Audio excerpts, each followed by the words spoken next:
Hello and welcome to the Catholic Mama podcast. I'm your host, Christine Flynn. Thanks for joining me on this episode where I'm also joined by Marie Hanson, who is a Catholic writer and speaker. In addition to teaching, she coaches and mentors women in their faith and fertility journeys. And she speaks and writes on dating, marriage, natural family planning, and fertility, and reaches thousands of young Catholics all around the world. As it turns out, we're actually kind of neighbors. So speaking of the world, it's actually a very small world. Marie, thank you for joining me. Thank you so much for having me today. I'm so excited to be here. Yeah, so you've blogged with walkingwiththehansons.com and also the same name on Instagram. So maybe you're familiar with Marie there. But if you're not, Marie, would you please introduce yourself a little bit more for the listeners? Yeah, so I'm Marie. I am a cradle Catholic from the Midwest. So in addition to my day job as a music teacher, I spend my time writing and creating content for my blog, which is walkingwiththehansons.com. And, it started as a creative outlet during COVID, and it's now grown into a full-on ministry. So together with my husband, we help people find simple and easy ways to prioritize peace and joy in their relationships. We offer practical tools for them for all relationships, romantic, familial, and platonic. And we've recently been talking a lot about fertility. Sorry, so that's where we're leading into the topic for our time together today is on fertility, and how to boost fertility, how to deal with issues with infertility, or what are options that are in line with the church teachings and what isn't. But this fertility interest has been a pretty personal for you, correct? Yes. So I am from a family of 12. I'm the oldest of 12. So to me, I was always like, when I got married, I was like, well, you get married and you have kids, and that's how it goes. So it was a shock to me when we had miscarried our first baby at about 10 weeks. And then a few months later, we got pregnant again and we miscarried again. So after those experiences, I was like, what? Like, this happens to people? Because I had always, like I said, I've grown up in a big family. I didn't realize that it was so common and why that was happening to me. And so I've been really getting into fertility and what's in line with the church, because there's not many people who talk about this. Miscarriage, while it is becoming a more popular topic, it's still a little bit taboo and people are afraid to talk about it. And I totally understand. It's very personal and it hits very deep. So I totally understand that. But I think so many women have this experience and they have questions and they don't know where to find answers. So that's why I've been really getting into this. And it's just been such a blessing in my life and with the other women I've talked to. Yeah, you mentioned in some notes that we kind of passed back and forth that you did a poll online, and it's actually quite a large number or percentage who are having troubles with this. Yeah, so I took a poll on my Instagram. So I have around 11,000 followers, just for those of you listening. And so I polled my audience and I said, out of those of you married, how many of you struggled to conceive? And for that struggling guidelines, I said it took 6 months or longer, or you've had 2 or more miscarriages. That was my kind of guidelines for what struggling consists of. Okay. 45% of women married said that they had struggled to conceive or had repeated miscarriages, which was very mind-blowing to me. Wow, that is a lot. And it's not something that is talked about. So I wound up, I have 4 children. I'm pregnant with our 5th now. But in between 4 and 5, just the last fall, I experienced my first miscarriage, at least the one that I knew I had. And it was around 10 weeks. And I come from, it's just me and my brother, but my extended family, there's so many of them. And I've never heard miscarriage come up. And it was, I didn't know what to do. But then when I posted about it, again, so many women, either in the comments or privately in messages, I'm realizing that this is actually very, very common. Yeah, absolutely. The same thing happened for me. And, I know people in my family who have had a miscarriage, but it's still kind of like hush hush and people don't really publicize it. And so I was hesitant to say like, this is what's happened to me, but I'm so glad I did, because I didn't realize there's this whole community of women who are suffering silently. And it's so, so great to just be able to bring this conversation to the open and to help each other and to see what the church says about it too. Yeah. So, but we can get into what the church says about, what's okay, what isn't. But first, maybe talk about ways that are just natural and not invasive on how we can boost fertility. Yeah, so I am I'm a huge holistic person. So I truly believe that God made our bodies good and he gave us creation to use to help us. So I really do believe in doing everything natural you can before you turn to artificial means. And not saying that artificial means are bad by any means. I just want to say that. But I do believe that there's a lot we can do naturally to help our bodies in the first place. So I've done a deep dive into like what creates good fertility, what hinders fertility, and how can you naturally boost your own fertility if you're somebody who's struggling to conceive, or you've had miscarriages, or even you just like, you struggle with pregnancies. Women who have had like traumatic pregnancies have done some of these things, and then their future pregnancies go on to be super healthy. So these are kind of like just a few things that women should try. Some you might have heard of, some you might not have. So the first is to really check your progesterone. Now, this is probably the most common one because they check progesterone if you have a couple miscarriages, or even if you just find out you're pregnant, it's typically something they'll test. But low progesterone is actually the culprit for a lot of people when they're struggling with fertility.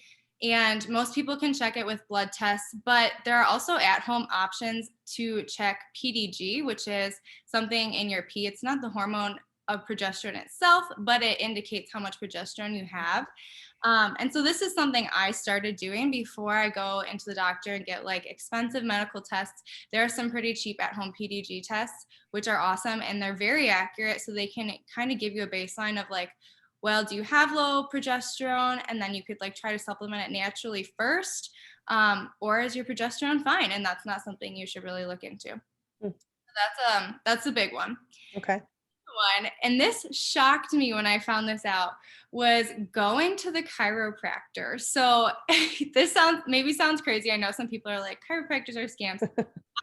It, but I just started going, and wow, it is so true. So actually your L3 vertebrae is directly connected with your reproductive organs and your fertility. So you could actually have a subluxation, which means the vertebrae is like twisted or out of place a little bit, and you'd never know it. Like you don't know. A lot of your vertebrae are probably out of place because most of us don't have perfect backs.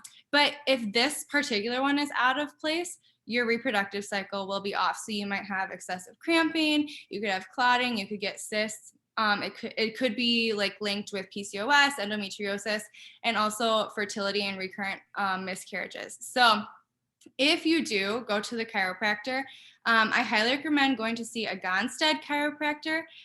It's a very specific method, and it's very well known to cure many ailments, including fertility issues. So I would just, if you've never tried a chiropractor, go in, see if your L3 vertebrae is off, because they'll x-ray you, and just you don't even have to get an adjustment. They'll just x-ray you to see it in the first place. And if it is, maybe start getting some adjustments, because that is like something you don't think about, but it's so tied to your fertility. I mean, I've done chiropractic during pregnancy to help with sciatica issues, and then I try to go right after giving birth. Although, what's funny is I didn't go 2 years ago when our last child was born, and I need to go. That's but I grew up with chiropractic. My mom always took us when we were kids. Yeah. But I know some, if you maybe you don't have you have a poor experience with a chiropractor, you've heard that it's not a real science or something. But I've had great luck with going, whether in pregnancy or outside of pregnancy. Yeah, that's great to hear. And I've always been hesitant because this is just weird, but I hate like knuckles popping. I hate things popping. So I had like a fear of going. But like a month ago, I threw out my back so bad that I couldn't walk. So I had no choice but to go. Like my husband literally had to carry me to the chiropractor, and they x-rayed me, and L3 was one of the ones that was crazy out of place. So who knows? Solving my miscarriages, it may not. But it's just like, it's so interesting to see how tied your spine is to the rest of your body function. So if you've never heard of that, maybe try the chiropractor and see if that helps. I've not heard the L3. That's really interesting. Yes. You can look it up. It's your L3 vertebrae that's connected to your So the next thing is vitamin D. So this has actually been linked to higher pregnancy rates, and not only higher pregnancy rates, but also healthier pregnancies. So studies have linked vitamin D deficiency during pregnancy with an increased risk of preterm birth, gestational diabetes, preeclampsia, and bacterial vaginosis. So taking 5,000 to 10,000 IU per day is optimal for fertility. Doctors recommend less, but if you talk to fertility specialists, they will say that doctors aren't quite recommending enough. So the more the better. So between 5,000 and 10,000 IU per day is optimal for fertility if you're trying to conceive, because oftentimes people are not taking enough of this. So opt for more, because most of us live in super sunny places either. So if you live very sunny, maybe a little less, maybe on the 5,000 end. But if you live somewhere where it's cold and you get winters and stuff like that, the higher end would probably be better for you. Yeah, I mean, and the vitamin D is so helpful for any number of illnesses as well. So Yeah. another, and actually, I stumbled across this supplement for other reasons, because I think it's supposed to help with mental health issues, is myo-inositol. And that has actually been used for infertility treatments. It's shown to have higher pregnancy rates. And I think it also helps with PCOS. You can look, I mean, of course, go and do this research yourself before you start taking this stuff, but inositol or myo, MYO, inositol has been shown to help. And I got to say, we wound up having it in the house for my husband, but then I was like, well, it helps with fertility. And I was feeling at a time, I didn't conceive when we normally had after having babies. I'm getting older, I guess, but I'm not near menopause yet. Just things were off, and I was like, well, I'll just take the inositol. Why not? I took it with a little greens powder that we have, and my mood was much improved as well. So I felt like I didn't have crazy mood swings in the first trimester anyway. And it's, as far as, clinical studies are showing that it's safe to use throughout pregnancy, not just when you get pregnant. I mean, that makes sense. But actually it just ran out recently, and I think I need to, I took some time off it because I like to try to cycle through supplements instead of being on them all the time. But that one seemed like, I don't know, it helped something. I don't know if it helped with fertility at least, but that's another one. That's so good to know. Wow. That's awesome. Thank you. Yeah. Well, so kind of like talking about like supplements, something else you can do is eat a fertility boosting diet. So there are dietitians kind of have conflicting like stances on this one about what foods specifically boost fertility. But all nutritionists really seem to be in agreement that there are certain foods you should avoid. So those are processed foods. So like frozen foods, fast foods, stuff like that. Things that are processed are really not the best for you anyway, but specifically when you're trying to conceive.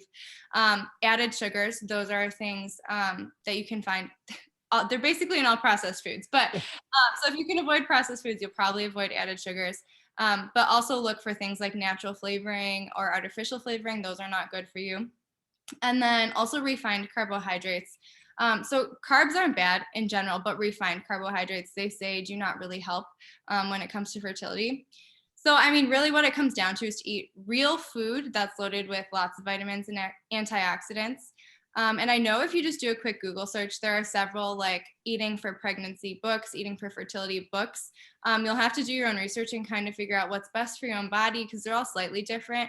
But generally speaking, if you can eat real foods that are healthy, so like lots of fruits and vegetables, that is going to be awesome for your body. Yeah. I mean, any of those foods put your body in a state of inflammation. It's not good for you. Like you said, it's not good for you anyway. And if you are looking to increase fertility, you might as well try to put your body in the best state that you possibly can. Exactly. Yeah, so kind of along those lines, another thing to do is to reduce stress. This is like the hardest one for me. I feel like I can do diets, I can do supplements, but when it comes to just like reducing stress, that is not my thing. But it's super important, because if you, as your stress increases, your hormones get way out of whack. So you can be eating well and supplementing as much as possible, but stress messes with your hormones. So if you are like super high stress, it's game over. None of those other things are really going to help. So this is very important. Yeah, absolutely. I'm trying to think. A friend of mine, reduced stress is such a nebulous thing. And there's so many external factors that go into it that is It's very challenging. But a friend of mine was able to have two children, and she struggled through that. And they went through Catholic, approved means to help her conceive. But she said one of the things that helped her best was prayer, and especially doing novenas. And I can't think of what it is, but it is so stressful when you realize that, another period has come, or when you don't want it, or you've miscarried. It's the amount of stress every month, just seeing that you're not pregnant, can be pretty overwhelming. But yeah, I think, leaning on prayer, especially in that kind of stressful situation, is very, very helpful. Yeah, absolutely. And that's what I was going to recommend too, is like prayer is one of the best ways to just fully giving it over to God and trusting that he has a plan with it all. I know it's so much easier said than done, but that is super, super, super important. Yeah. And then another thing super important, which I know more people are getting into this now, is to cut toxins. So you would probably be shocked to learn how many toxins and endocrine disruptors are in everyday life. Going low toxic is a huge lifestyle change. And I've been low toxic for like 8 years. So it's clearly not like the end all be all, because I'm still having issues. But going low toxic is one of the best things you can do for your overall health, fertility aside even. So there are just endocrine disruptors which mess up your hormones in everything. They're in household products, cleaning products, beauty products, makeup products, soaps, fragrances. If you do nothing else, I would cut burning candles, and then try to switch over to some more natural, like laundry detergent, because that gets on your skin and it soaks into your skin every day. And then also household cleaners. Those are the top 3 that I would suggest. They have a lot of endocrine disruptors in them. And not only will you feel just more energized, but you'll just be boosting your overall health. Because like you said, your body, when it's got that inflammation and when it's not functioning properly, then it's distracted and it can't focus on, your fertility if you're trying to get pregnant, or keeping a baby if you are pregnant. Yeah. Very good points. Yeah, I just you see I've seen about going the low toxin route, and I just, the amount, like you said, it's in everything. It can be a little disheartening, but I like that those, these top 3 things or whatever to start with. That's good. It doesn't feel so overwhelming. Yeah, absolutely. Yeah, it takes a long time. I think it took us like a year to switch everything over. Wow. Because it's in everything. But start one thing at a time, because every little bit will help your body. It's one less your body's worrying about. Yeah, and then kind of the last big suggestion is exercise in moderation. So, we all know exercise is good for our overall health. It releases endorphins, burns fat, but it's actually also a great way to boost fertility. So I found that the American College of Obstetricians and Gynecologists tells women who are both expecting and planning to be pregnant to be more physically active, because they found that pregnancy rates can be twice as high on women maintaining regular exercise than those who don't. Regular exercise, it like tones muscles, causes the heart to pump more blood, which helps the mother and the growing baby. Exercise also reduces stress. So like we were saying, reducing stress is important and helps you sleep better. But it's important that the exercise you're doing isn't too intense or high impact. I think that's a mistake a lot of women can make. So some good exercises can be walking, speed walking, cycling, swimming, pelvic floor exercises, or simple strength training. Not that you can't do things like running or high intensity interval training. I know that's pretty popular, but it's not the best for optimal fertility. So if you really are struggling to conceive, maybe either tone it down on the exercises if you're doing those high impact stuff, or if you don't have an exercise routine, start light. 30 minutes daily, go on a walk every day, or go swimming in the summer, or just some simple strength training YouTube workouts are great ways to start. Yeah, I my first pregnancy, I had no idea about anything about pregnancy, and I just followed some outdated guidelines. And at that time, though, when I entered that pregnancy, I was really, really athletic.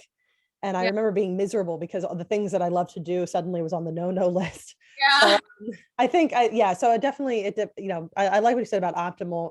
It's fine for your body, and it may work for you, especially if you're already in really good shape going into something.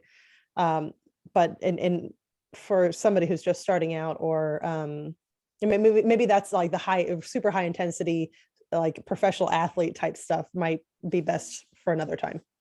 Exactly. Okay, so those are all, yeah. So that's out, just what we can do on our own bodies without having to get to a doctor or testing too much, besides progesterone, or which we can do that at home, or the chiropractor. Now there are, if you're still struggling for a while and want to take the next step, what can Catholics do? Yes. So if you have tried to like boost your fertility naturally, and you've been struggling for a while, typically they say at least 6 months without conceiving, or 3 miscarriages is when it's okay to start searching for other reproductive technologies that are in line with the church. So there are several things that are not okay, but there's also lots of things that are okay. So let's start with what is okay. The first is observing the naturally occurring signs of fertility, also known as natural family planning, to time the intercourse on the days of presumed potential fertility for at least 6 months. So if you have been struggling, but you haven't tried natural family planning yet, start charting, and then really learn a method, start charting so you can pinpoint ovulation, and then really start targeting those days. And if you continue to do that for 6 months and you have charts for 6 months and still nothing's happening, then it's okay to kind of go into the doctor and pursue the next steps. So obviously a general medical evaluation for both spouses is totally okay, just general medical evaluation. So the biggest question people always say is, well, like, what about men? Because women, exams usually can find a lot of stuff.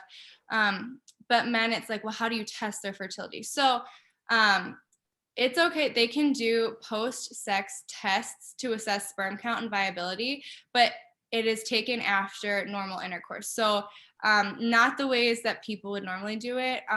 So it has to be like in a lab, and you have to actually have like normal sex. So you'll have to talk to a doctor and find a doctor who's willing to do that, because it's not okay to do semen collection the way doctors normally do it. All right. But so like you can do that for appropriate evaluation of male factor deficiency. So they'll ask you to use a perforated condom. So that way it's still open to life, because it will, obviously some semen will get through, but there will still be some left that they can test that then. And you have to collect it, like I said, by having sex. You cannot do the way that they would normally collect it in lab. For women, they can do an assessment of your uterine and tubal structures by imaging. So like ultrasounds, MRIs, physical exams, those are all good. And then appropriate treatment. So a lot of times that will find, maybe like an ovulatory or hormonal issue. And so those can be treated with medicine. That is totally okay. To treat those ovulatory or hormonal issues, you might need to supplement some things. I mean, there's just so many different things that could be wrong. Another thing is surgical correction of organic problems of infertility is okay. So for example, endometriosis can be a reason some women don't conceive. So you could have surgery to get that endometriosis removed, and that would be okay, in line with the church. So basically any medicines or surgeries that only correct organic problems with fertility are okay with the church. Does that that does make sense. Anyways, I will say too, there is the National Catholic Bioethics Center. I think they're based in Philadelphia. I could be wrong, but the National Catholic Bioethics Center, they have resources, and you can talk to somebody that specializes in ethics when it comes to the body. So that's always like, if you're really confused, still after you're doing your own research and you feel like your case is more nuanced or something, and you want to talk to a real person besides, just reading online, you can always search and find something through them as well. You're awesome. Yeah. So that's what is in line with the church. It might be more helpful just to hear what isn't in line with the church. So that way people like just get hard nosed. So here is what not okay. Kind of like I said, obtaining a semen sample by means of masturbation is not okay. And that's how most doctors' offices do it. So you need to find an office that will do it a different way. Artificial insemination using sperm from a donor is not okay. So donor sperm, it's always got to be the wife and the husband. or even the husband if obtained by masturbation. So this is where people are like, well, is it okay? So artificial insemination, if it's from your husband and if it's in like a way collected, like I said, through a perforated condom, then that is actually okay with the church. The church is okay with that. Because maybe you have like a structural issue where it just can't get in. So they are okay, if it's a structural issue like that with artificial insemination, if, like I said, if it's from your husband and collected in an appropriate manner, but not okay from a donor. Another thing, and this is the hardest for people to understand, is in vitro fertilization. It is not okay. For so many reasons, but it really comes down to you are creating life in a lab and it is getting thrown away because they have to create more babies than you will get pregnant with. They will freeze or destroy the rest, which is so wrong to have live babies frozen or killed. And then when they reinsert, they have to insert a couple into you because the likelihood of the baby actually implanting and sticking is very low. So you are essentially just creating life to destroy it, which is so, so sad and so wrong. And I know it's so hard for people to understand this one, but it's just really against all of our pro-life values, because there are other ways. There are other ways to have children. And also, yes, and as difficult as it is, there are times where we have to accept God's will for our lives, and it doesn't include creating life through the destruction of life. Yeah, and I think we always talk about life as a gift, and it absolutely is a gift, but it's not a right. We don't have a right to have children. Only God gets to decide who has children. So it's not our right to have children. It's a gift to have children. And right. So I think I think these reproductive technologies that aren't permissible by the church, and rightly so for many reasons, but it really comes down to the idea that oftentimes children then or babies are treated as commodities to be bought and sold in some capacity, or to be created through immoral means or sustained through immoral means. And that's, again, it's like you said, it's a gift. Yep, absolutely. And that's exactly what it comes down to. That's really the basis for all of these. So the last few, I'll just say them. They're not quite as common, but you might hear them if you're struggling and you're looking into reproductive technologies. So it's zygote intrafallopian transfer. It's also called ZIFT. That one's not okay. Intracytoplasmic sperm injection is also called ICSI. That's also not okay. Ovum donation, which would be the egg, so that's also not okay. The same reason that sperm donation is not okay. And then surrogacy, because for the same reasons of IVF and all of that stuff, it's not your body, it's not natural, it's not what God intended. Yeah, right. And you're certainly not going to be able to join up the necessary parts in a way that is in line with church teachings or how God intended. So yeah, it's just it's great. Science can do so many great things, but just because they can do things doesn't mean that it should. Exactly. And yeah, it can be so hard for those women who are listening, who are struggling with infertility or recurrent miscarriages, and you just can't keep a pregnancy. It can be so hard, and you want that baby so bad, and I totally understand that. But it's just important to remember God is the creator, right? The creator of life, the author of life. He's the one who gives. And so it's not up to us to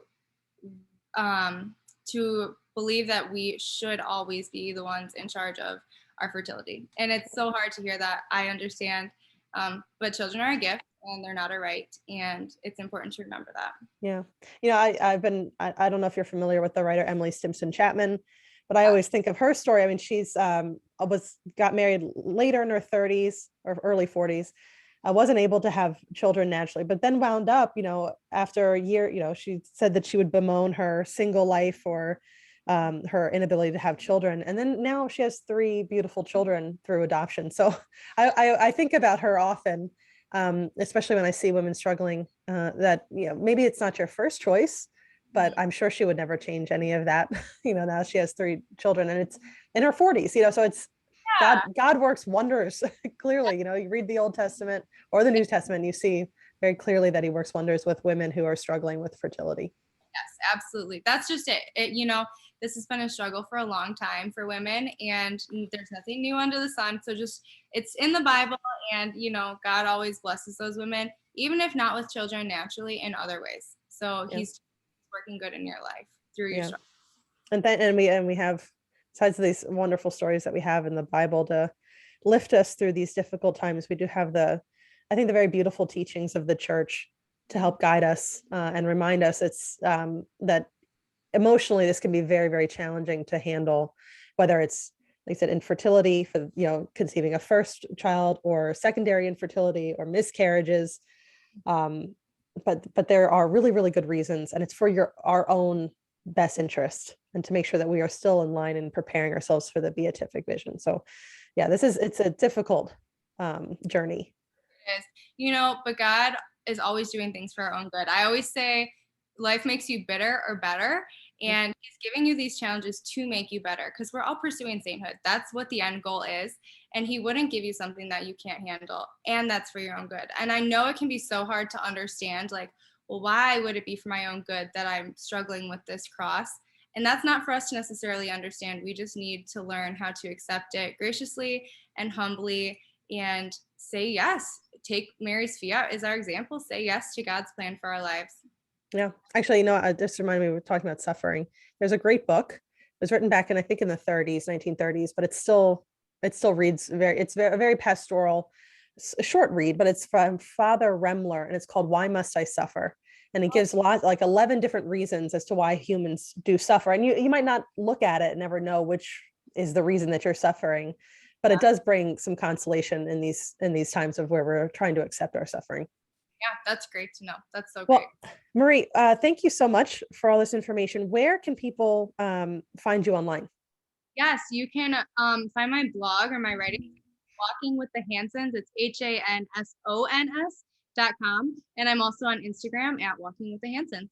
Awesome. All right. Well, I will put links to a couple of the resources that we mentioned in the show notes. But thank you again, Marie, for joining me today. Thank you for having me. All right, everyone. Don't forget to subscribe so you don't miss these episodes when they come up. And until next time.